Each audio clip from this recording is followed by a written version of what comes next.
지난 한 주는 이렇다 할 신제품도 이슈도 없이 잠잠한 한 주였습니다. 그래도 몇 가지 소식들은 있었으니까 조금 빠른 템포로 살펴보죠. 자, 2022년 마지막 시계 소식 출발합니다.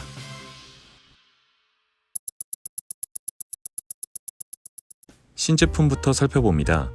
카시오에서 독특한 시계가 공개되었습니다. 정확히는 11월에 공개된 시계인데 카시오 홈페이지에는 등록이 되어 있지만 한국 공식 대리점인 지코스모에는 아직도 등록이 안 되어 있어서 이제야 보게 됐습니다. MTD 130 라인업인데요. 독특하다 말씀드린 이유는 디자인 때문입니다. 제가 아는 선에서 카시오 최초의 이너 베젤 시계고 이 점도 물론 특별한 점이지만 용도에서의 특이점도 있습니다. 보통 이 이너 베젤, 즉 슈퍼 컴프레서 스타일은 다이버 베젤로 활용이 되는데 이 시리즈에서는 나침판으로 활용되고 있습니다. 사용 방법도 홈페이지에서 설명을 하고 있고요. 최근 출시한 다이버 시계와 비슷하게 다이얼 디자인에 포인트가 들어가 있고 가격 공개는 안 되어 있어서 10만원, 20만원 선으로 책정되지 않을까 싶습니다. 저는 예쁘다는 생각마저 들고 있는데 43mm로 꽤 큰 사이즈입니다. 카시오는 다이버 시계들에게 왜 이렇게 큰 사이즈를 고집하는지 이해하기가 좀 어렵네요. 최근 랄프 로렌 시계가 종종 보이는 중입니다. 구독자분들께서도 몇 차례 랄프 로렌의 시계 이야기를 해달라 말씀해 주신 적이 있는데 워낙 매니아층이 두터운 브랜드라서 그런지 시계 브랜드가 아님에도 꾸준히 인기가 있습니다. 최근 트위터를 통해서 새로운 시계 두 종을 보여줬는데요. 하나는 867 컬렉션입니다. 시계판에서는 흔치 않은 정사각형 드레스워치류의 시계고 두 가지 색상과 두 가지 사이즈가 있는 케이스 옵션, 또 로마와 아라비아 숫자가 혼용된 잉덱스, 브레게 스타일 초침 등이 주요 특징입니다. 랄프 로렌용 칼리버 RL430을 사용했으며 8,250달러부터 시작합니다. 또 하나는 랄프 로렌 액세서리류에서 종종 볼 수 있었던 종 모양 디자인을 사용한 모델입니다. 솔직히 저는 랄프 로렌 시계들을 딱히 좋아하지 않아서 잘 모르고 있었는데 작년에도 SNS를 통해서 보여진 적이 있었고 최근에는 10월에 올라온 적도 있는 완전한 새 제품은 아닌 것 같습니다. 이 제품은 재원 같은 것도 찾아보지를 못했는데요. 랄프 로렌의 모든 링크들이 한국 랄프 로렌으로 자동 연결되고 있습니다. 여기에는 신제품들이 등록되어 있지 않아서 제품 정보를 찾아보기가 좀 어려웠는데요. 일단 저는 이 디자인이 무척 마음에 들었기 때문에 이거 관련한 정보를 더 찾아본 다음에 찾게 되면 다시 말씀드리도록 하겠습니다. 스피나커는 한정판 시계를 공개했습니다. 펄 시리즈라고 불리는 이 라인업은 일본 다이버들에게 경의를 표하면서 바다에서 수확한 진주를 사용해서 다이얼을 활용한 모델인데요. 색상에 따라서 화이트 펄, 마린 펄, 미드나잇 펄 등으로 구분이 됩니다. 말로 형용하기 어려운 스피나커 디자인에 제가 좋아하는 펄 다이얼까지 아주 근사한 모델로 보이고 특히 저는 메인으로 광고하고 있는 화이트 펄 모델에 큰 매력을 느끼는 중입니다. 종류별로 각각 450개의 한정판으로 알려졌고 43mm 케이스 사이즈, 150m 방수 성능, NH35 무브먼트가 가장 큰 특징입니다. 이 시계들은 모두 390달러에 책정이 되었고요. 독특한 다이얼 소재의 한정판임에도 가격이 크게 나쁘지 않다는 생각이 들어서 스피나커 좋아하시는 분들에겐 좋은 시계가 될 것 같습니다. 거기에 스피나커는 크리스마스 세일 25%를 하는 중이기도 하고 뒤마 같은 라인업에는 몇 가지 색상이 추가되었기 때문에 구경해보시는 재미가 있을 겁니다. 카메라를 닮은 시계로 유명한 탁스는 한정판을 공개했습니다. 탁스의 가장 근사한 모델인 ATL의 앤틱 에디션이 공개된 겁니다. 기존에도 홈페이지를 통해서 레트로 골드 모델이나 모던 실버 모델이 판매되고 있긴 했었는데 이번 모델은 디자인에 기반이 된 카메라와 더 잘 어울리는 케이스 마감이 돋보입니다.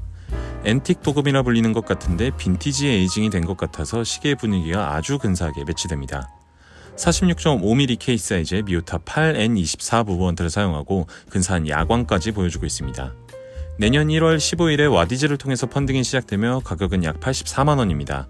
다 좋은데 사이즈가 좀 줄어들었으면 좋겠네요. 파가니 디자인의 신제품 출시 능력이 대단합니다. 너무 많은 신제품을 출시하고 있어서 언젠간 제가 다루지 않겠다고 말씀을 드렸었는데 최근에 무슨 결제 서류를 찍어내듯이 신제품들을 출시하고 있습니다. 아쉬운 점은 이게 다 카피 디자인 위주로 움직이고 있다는 점인데요. 올해 초에 GMT 마스터를 시작으로 튜더, 오메가, 론지는 물론이고 어지간하면 경쟁이 되지 않을 티소의 제품들까지 이어지고 있습니다. 거기에 한동안 마이크로 브랜드에서 유행했던 타키미터 시계들까지 출시하고 있는 중인데요. 판형 제작의 시계 검수 기간까지를 고려하면 이게 되나 싶을 정도로 신기한 상황입니다. 그 와중에 제가 눈여겨본 건 PRX 크로노 카피 제품인데요. 고가 제품을 카피하는 건 저렴한 가격으로 승부수를 던질 수 있다고 쳐도 쿼츠 PRX 카피 제품이라면 말이 좀 달라지죠. 그래서인지 이번에 PRX 크로노의 약점을 공략한 모델을 공개했습니다. 티소의 PRX 크로노가 엄청난 디자인으로 호평을 들었지만 큰 사이즈와 높은 가격으로 구매까지 이어지지 않은 분들이 많았을 텐데, 파가니 디자인에서는 다이얼 사이즈 40mm, 러그투러그 45mm, 그리고 쿼츠를 사용해서 가려운 부분을 긁어냈습니다. 이렇게 해서 가격을 13만원 선으로 책정을 했는데요. 저는 파가니의 카피 행보가 썩 마음에 들지도 않고 완성도의 문제도 종종 보이지만 확실히 이번 모델은 강점이 있어 보이기는 합니다. 이건 뭐 신제품은 아닌데 카카오톡에 재밌는 아이템이 있어서 보여드립니다. 제가 연말에 친구들하고 쓸모없는 선물하기 놀이 같은 걸 했었는데요. 카카오톡에 아예 쓸모없는 선물 탭이 있더라고요. 이것저것 구경을 해봤는데 거기에 릴렉스 니트 시계라는 게 있었습니다. 당연히 시계 모양을 한 그냥 일종의 니트 팔찌고 5cm의 빅사이즈, 근본을 찾을 수 없는 디자인이라는 점에서 확실히 쓸모없는 선물에 부합하는 무쓸모 아이템입니다. 약 15,000원이고요. 눈오리 집게까지 증정을 한다고 하니까 주변에 시계 좋아하시는 분들에게 쓸모없게 선물하시면 좋겠습니다. 자, 이야기들도 살펴봅니다. 크리스마스 전후로 커뮤니티에 가장 많이 보인 글은 크리스마스 선물로 받은 시계를 포스팅하는 거였습니다.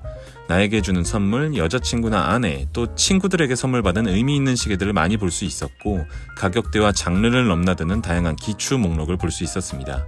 저도 저에게 선물할 시계를 아주 깊게 고민하는 중인데요. 사각 시계를 하나 사고 싶은데 영 마음에 드는 게 안 보이네요. 얼마 전에 나이브스 아웃 2가 공개되면서 다니엘 크레이그가 극중에서 착용한 시계를 살펴보게 되었습니다. 다니엘 크레이그는 제임스 본드 역에 캐스팅되면서 오메가의 앰버서더로도 활동하고 있고, 나이브스 아웃 1, 2에서 오메가 시계를 착용하고 있는데요. 이번에 그가 착용한 시계는 시마스터 1948입니다. 1948년에 첫 선을 보인 시마스터를 기념하는 모델로 1948개 한정판이고요. 케이스백의 이미지도 특징 중에 하나입니다. 오메가, 다니엘 크레이그, 나이브스 아웃 등 제가 좋아하는 모든 키워드들이 집대성되어 있기에 한번 다뤄봤습니다. 시계 가격 인상이 최근 가장 큰 이슈이지 않을까 합니다. 지금 대충 들리는 것만으로도 예거, 튜더, 브레게, 오메가, 론진, 롤렉스 등이 있고, 여기에는 아직은 루버인 브랜드도 있고 해외 혹은 특정 국가에서만 인상 계획이 잡힌 브랜드들도 있습니다.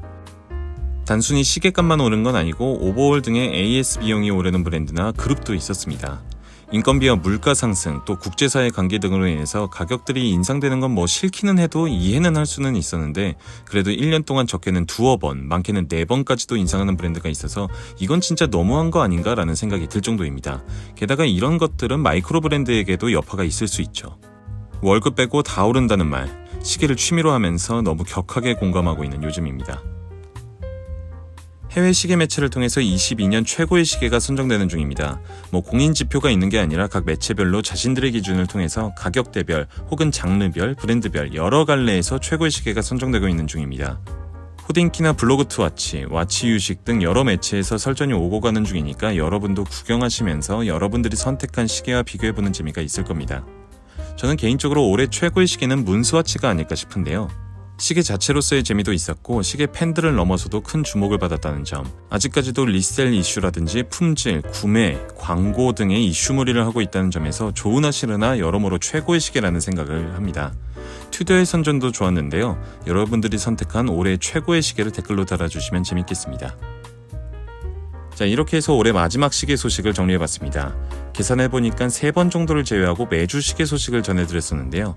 한 달에 한두 번 정도 업로드할 생각이었던 소식 영상이 여러분들 덕분에 제 킬링 컨텐츠가 되었습니다. 덕분에 저 역시도 즐거운 한 해를 보낼 수 있었고요. 이 영상 빌어서 감사 인사드립니다. 어제 업로드한 반온치리 영상도 많은 시청 부탁드리고, 저는 내년에도 재밌는 시계 소식과 이야기들을 전해드리도록 하겠습니다. 올 한 해 감사했습니다. 따뜻한 연말 보내시기 바랍니다. 감사합니다.